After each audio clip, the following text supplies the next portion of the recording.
Hey everyone! Welcome to another episode of Nerd Herders. My name is Rich. And I'm Spooky Nick. Because it is Halloween. All Hallows Eve. Yeah. We were going to dress up and we didn't. Nope. So, that's lame. But, we're drinking a kind of Halloween-themed beer this week. Totally planned. What are we drinking? We are drinking the Laughing Skull Amber Ale. It's got a pretty cool skeleton on it. Yep. Brought to you by Atlanta's original craft brewery. This unique southern ale is sweet, mild, and extremely well balanced. It goes down easy and won't leave you feeling like a bloated tick, making it the perfect choice for tailgating, barbecuing, or just kicking back on the couch, recording over the beer podcast shows. Crack open a skull and taste the difference quality brewing makes. Wow, thanks Red Brick Brewing for the shout-out on your beer. Crazy shout-outs. Shouts. So cheers and happy Halloween. Cheers.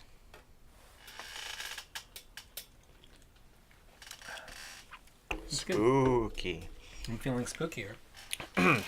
So, happy Halloween. Yeah. Let's talk about not Halloween stuff. Yeah. We got some movie news to talk about. Typically, as of recent, we've been doing movie top stories. But it was a week. It was a big week. So big that we couldn't limit it to just one. We couldn't even limit it to just two. Yeah. Not even three? I don't even know if we could limit it to four. We'll see. Maybe we'll split it at some point if it runs long. And a one, and a two, and a three. A three. All right, so what's the first thing that we're going to talk about here? So let's categorize this first part into Marvel. Sure, let's do it. Marvel movie news. Marvelous. First thing first, I think we should probably talk about the Logan trailer. Oh, yeah. It's cool. I love it. I'm not even a big X-Men fan, and I'm super into it. The X-Men have never been my favorites. Mm-hmm. Like the cartoon growing up. But, I mean, neither of us saw X-Men Apocalypse. Neither of us took the time, even though we pay for a service that would have let us go. We technically kind of paid to go see it, and we didn't go. Correct. But that said, this movie looks awesome. Mm-hmm. Could it go wrong? Yes. I like that it's not called Wolverine. Yeah. They kind of are going, remember those other Wolverine movies? Please don't. Like, just by the title, because it's not... But the Wolverine is good. I haven't seen it. But I mean, it wasn't... It's supposed to be good, but not... It's not amazing, great. But it was good. Okay. Yeah. I like that they're... From what I can tell, I don't know what's happened since all the timeline bullshit, but it feels like they're just kind of forgetting that and just doing their own... Yeah, no, they're totally... thing. It looks like totally just doing their own last hurrah for the character. Yeah. This is... Just Hugh, kind of... They're saying this is Hugh Jackman's last kind of go-around. forget about all the alternate timelines and bullshit and stuff that's bogged down the main series. This is our own thing. This is the story we're here to tell. And like you mentioned to me before, it looks like The Last of Us. Yeah. Which is awesome. Yeah, I mean, besides the fact that there are certain stills from that where it just looks... Yeah. I mean, like, he looks the part. It's The Last of Us without clickers, we presume. Yeah. With superheroes and mutants. No, it looks really cool. I love the tone. The song choice, it works so perfectly. It's a little bit obvious, but it works great. Yeah. And then James Mangold, nice little touch there, because he, of course, directed Walk the Line, the Johnny Cash biopic. And he's directing this. I love the tone of this so much. Like, It just looks so different than the superhero movies we've been getting. It looks so personal, so potentially emotionally satisfying, like a good conclusion for the character. Really well grounded. And if it's awesome, and if it's as good as I hope it could be, I hope that it is truly the swan song. This almost looks to me like a Nolan-esque superhero movie. Mm-hmm. Like really trying to keep it as grounded as possible, as you can with something like this. But it's not like bright or flashy or... Yeah, it's dark, it's gritty, it looks mean. It looks like visceral. The camera work in a lot of it is very like real, like gritty. Like, you know, like there's a lot of like not even Steadicam, but it just looks different than the X-Men looks movies. dirty. It's not glossy at all. Yeah. I'm super excited for this. It totally won me over. I'm excited to see what else we see. And this was very much like not on the radar. This movie only comes out in it's basically November, December. It comes out in like 4 months. We're close. Yeah. That's cool. So a great first showing for it. It looks really cool. We got another trailer. We did. That we can tease, a sneak peek, I think I think they're officially calling it a sneak peek. Right. That's what James Gunn's referring to. Right, and that's Guardians of the Galaxy Volume 2. Looks cool. It was so exciting. I mean, do we see much? No. We don't get any semblance of story. But I didn't expect it that day. Yeah. It just kind of showed. I was like, for a second, I saw people talking about it. I was like, is this a joke? And then I went to James Gunn's page. The teaser poster came out, and then later in the day, the trailer, the sneak peek came out. And it was just like instantly teleported back to how much I love that first movie and love these characters instantly and can't wait to spend 2 more hours with them. Yeah, exactly. And that's all that it sets up. Like, remember what you loved? They're coming back. Yeah. And it looks odd. I mean, the humor works. I can't wait to see Gamora kick ass again. You got Baby Groot in there. It looks like he's wearing like a Star-Lord jacket almost. He's really cool. And just like that one shot of Peter Quill where like he's looking up in the way that his mask, like it just looks like, oh man, like a leap. Yeah. Because Marvel spent a lot of money on that last one, but of course there was hesitation. And now I feel like James Gunn really gets to take the gloves off, even though he kind of already did. I mean, if they can, I think we might have said this before, but if they can really do what they did the first time and get a memorable villain, then this movie will be maybe the best superhero movie of all time. It's possible. I mean, because the first one's close, right? Yeah. It's really close. I mean, it sits as my favorite Marvel film. Yeah, it's close to that for me.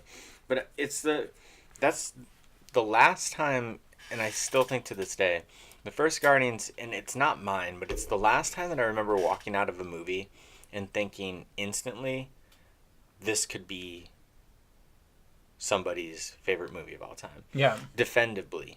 Anything can be, like you could say any movie's your favorite movie, but I just remember just like walking out of that and being like, this is Star Wars for kids now. If somebody were to say this is their favorite movie of all time, I would not bat an eye. And I guess Force Awakens is probably that too. But like, I mean, that was pre-Force Awakens. Right. That was pre-seeing anything Force Awakens. Yeah, and it had been a few years at the very least since I had thought that about a movie. It was great. It's fantastic. I can't wait to go back. Another movie that people really thought was great and fantastic, and they couldn't wait to go back, was Deadpool. Yeah. You know, someone's not coming back. Who's that? Tim Miller? Tim Miller. Director of Deadpool. So apparently there were some creative differences between him and Ryan Reynolds about, I guess, was it just, from what we've been told, it was only who should play Cable. Was what's being circulated. I didn't even hear that. I just heard creative differences. I'd heard something about Cable's casting being part of it, but supposedly the split was amicable. I'd be curious to see if he would... Yeah, and...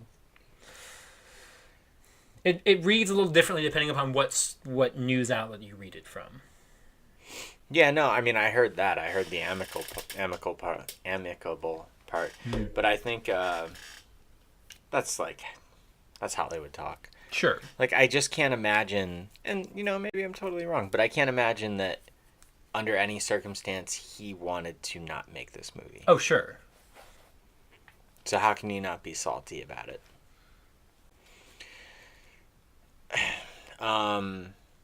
It kind of sucks. I mean, could a more experienced, better director or just as well-suited director step into it? Sure. Yeah. I think he did a really great job, and he was clearly very as instrumental in getting that movie made as Ryan Reynolds. Yeah. Ryan Reynolds is the front man. He's the guy who went around. He's the guy who overall made it happen. But at the same time, Tim Miller, that leaked footage roll, he made that. Yeah. He's the VFX guy who made that and then got the chance to direct it. He had never really directed anything of note. And so it sucks that he's not going to be back. You know, the Deadpool 2 will probably be even bigger or more anticipated than the first one, and he's not going to get a piece of that. Yeah. And he was woefully underpaid for the first one. Well, I mean, he could, depending upon how much involvement he has had with developing the story and stuff like that, he could still get something out of it. I hope so for him, because there were all those stories about how little he made. Yeah. Because the first one, from everything seemed really was a passion project for all of them involved. Right, and I think only Ryan Reynolds had like some sort of back end deal on that. Up front, he didn't make much, but he made a lot from it overall as a producer with back end credit. Sucks, but I think that it does open up the. There's a fan petition right now for Quentin Tarantino to make it. That's never gonna happen. No, people are ridiculous for even. I wouldn't even want to see him do that. I don't know if I necessarily would not have wanted to see Quentin Tarantino do Deadpool before Deadpool had already happened. That might have been interesting, but Quentin Tarantino is never going to step in to make a sequel to somebody else's. No. He cares, as he says, too much about his filmography to do that. So, no. Absolutely not. I don't think that I could see a situation where he might have made the first Deadpool, where he might have said, superheroes are all the rage for the last 15 years. Let me step in and make everybody's favorite superhero movie. Or I could see him doing his own take on a superhero. That's what I'm saying. Like not even Deadpool. Totally original? Something totally... Yeah. But no, he's not going to make Deadpool 2 and stop the petition. That's ridiculous. Who are you petitioning to? The studio or to him? I don't get the point. It makes no sense. Anyone off the top of your head that you would even consider? Know. I don't know either. I have no idea. Because I feel like, and maybe we're wrong, but I feel like the first one worked so well because it was a passion project between the writers Tim Miller and Reynolds. Yeah, but I think you have to wonder what it'll look like if you remove something like where. Well, also it's something that they tried to develop for years and years and years, and I think on a more rushed timeline, I think that it was lightning in a bottle, and no matter what, it won't be as good. Might be wrong about that, but that's how I feel. It has no chance of being as good. If you bring in a new director and it's amazing, we'll look at it and go, "Oh, cool! Wow, it worked really well." They did it again, but they really didn't do it again. Who would it have been that had Tim Miller? Or vice versa. If it's awful, it's like then we can blame it. Oh, well, it's because... Maybe. Yeah, I don't know. Time will tell. Interesting times. So that was kind of the Marvel news that we had. Yeah. We got one more... We have one more thing to talk about. Small piece of news that just broke before recording this. Yeah. Literally right before. We got a director attached for the Uncharted movie. Yeah. Of Cheaper by the Dozen, Night at the Museum fame. Sean Levy. Okay. I don't... So the Uncharted movie, long in development, for a very long time... I still believe it when I see it. I still am not buying this movie is happening, for sure. Yeah. For a long time, what's his name there? The fighter. Joy. David O. Russell. David O. Russell was attached to make Uncharted for a long time with Mark Wahlberg, up until only like a year and a half ago. Wow. I didn't realize that. And that I wouldn't want that at all. It would have been interesting. Definitely a different take. I'm also not a big David O. You Russell aren't fan. A huge fan. I am a fan. They signed on to that when the fighter opened. Oh, wow. Yeah, no, it was a long time in development with him. And then, like a year ago, Joe Carnahan, director of Narc and The Grey and The A-Team, signed on to write a new draft. He would seem like he would be a fit a new to draft direct of Uncharted. But he is. I just read the article from Variety of the Sean Levy hire. Joe Carnahan is still writing the script, but he is going to be too busy directing Bad Boys 3 to direct Uncharted himself, and so Sean Levy will direct his script for Sony. Yay. There's nothing exciting about Sean Levy as a filmmaker at all. He directed a couple episodes of Stranger Things. If I hadn't looked that up... It wasn't even the pilot. He directed, I think, episodes 3 and 4. But if I hadn't looked that up, I would have never known. Right. The most competently directed thing of his own that he made is certainly Real Steel. It's a real looking movie. Some of the other ones don't even look like Yeah. real movies. There's nothing exciting about this hire at all. Joe Carnahan doing the script, to me, is exciting. I thought Narc was fantastic. He also made Smoking Aces, which I really enjoyed. Yeah. And The Grey is a really good movie. So him being involved is cool. I'm a huge fan of the Bad Boys franchise, so I'm happier that he's making Bad Boys 3 if it's not Michael Bay. I was gonna say, why is Bay not? I don't know. But that, He's making those for a while, Transformers yeah, movies. he's too busy doing those.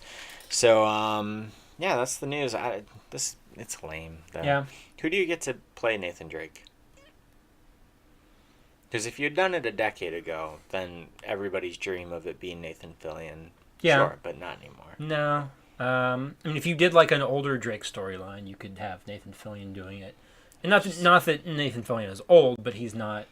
Yeah, I just don't see that. But to me, he's just the obvious choice for everything. But I mean, Chris Pratt, Pratt that's what I was maybe. gonna say. He's the obvious choice for almost anything that you would say. But he would be Or great. just, Nolan North. Just bring him. It's not going to happen. It needs No. It needs a star. Yeah.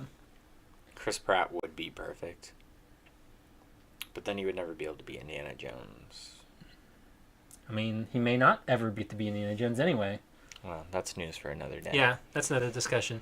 What did you guys think of all of the Marvel news? What do you think of Tim Miller leaving? What do you think of Guardians and Logan's trailers? What do you think of Sean Levy directing an Uncharted movie? Let us know in the comments below or tweet at us. I'm on Twitter at Rich Belson. I'm at Stonks. The channel's on Twitter at OABeer_official, and you can find us on Facebook at facebook.com/overabeer. Instagram is over_a_beer. You can find us right here on youtube.com/overabeer. But that will wrap things up for today. So until next time, drink up. Butter me up.